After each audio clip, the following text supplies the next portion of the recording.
Louis XIII built a simple hunting lodge on the site of the Palace of Versailles in 1623. With his death came Louis XIV, who expanded the chateau into the beginnings of a palace that went through several changes and phases from 1661 to 1715. It was a favorite residence for both kings, and in 1682 Louis XIV moved the seat of his court and government to Versailles, making the palace the de facto capital of France. This state of affairs was continued by Kings Louis XV and Louis XVI, who primarily made interior alterations to the palace, but in 1789 the royal family and capital of France returned to Paris. For the rest of the French Revolution, the Palace of Versailles was largely abandoned and emptied of its contents, and the population of the surrounding city plummeted. Napoleon I, following his coronation, used Versailles as a summer residence from 1810 to 1814, but did not restore it.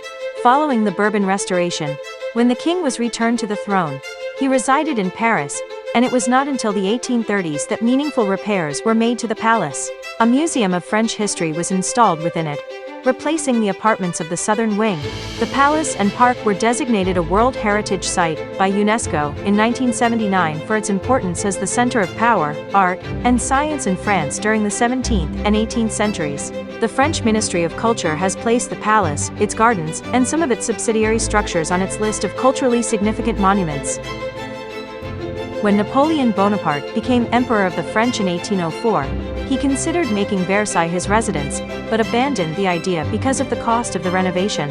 Prior to his marriage with Marie-Louise in 1810, he had the Grand Trianon restored and refurnished as a springtime residence for himself and his family, in the style of furnishing that it is seen today.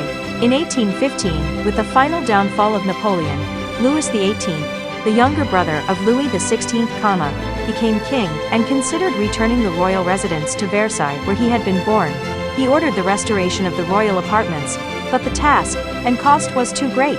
Louis XVIII had the far end of the south wing of the Cour Royale demolished and rebuilt 1814 to 1824 to match the Gabriel wing of 1780 opposite, which gave greater uniformity of appearance to the front entrance.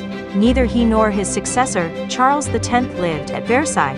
The French Revolution of 1830 brought a new monarch, Louis Philippe, to power, and a new ambition for Versailles. He did not reside at Versailles but began the creation of the Museum of the History of France, dedicated to all the glories of France, which had been used to house some members of the royal family.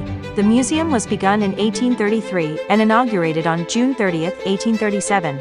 Its most famous room is the Galerie des Battles, Hall of Battles, which lies on most of the length of the second floor of the south wing. The museum project largely came to a halt when Louis Philippe was overthrown in 1848, though the paintings of French heroes and great battles still remain in the south wing. Emperor Napoleon III used the palace on occasion as a stage for grand ceremonies. One of the most lavish was the banquet that he hosted for Queen Victoria in the Royal Opera of Versailles on 25 August, 1855. During the Franco-Prussian War of 1870 to 1871, the palace was occupied by the general staff of the victorious German army. Parts of the chateau, including the Gallery of Mirrors, were turned into a military hospital.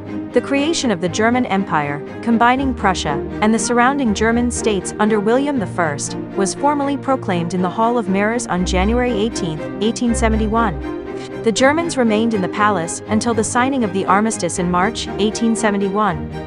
In that month, the government of the new Third French Republic, which had departed Paris during the war for Tours, and then Bordeaux, moved into the palace. The National Assembly held its meetings in the Opera House. The uprising of the Paris Commune in March 1871 prevented the French government, under Adolphe Thiers, from returning immediately to Paris.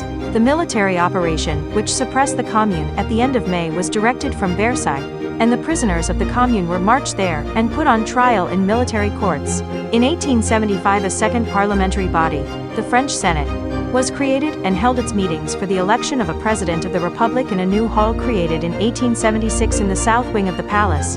The French Senate continues to meet in the palace on special occasions, such as the amendment of the French Constitution.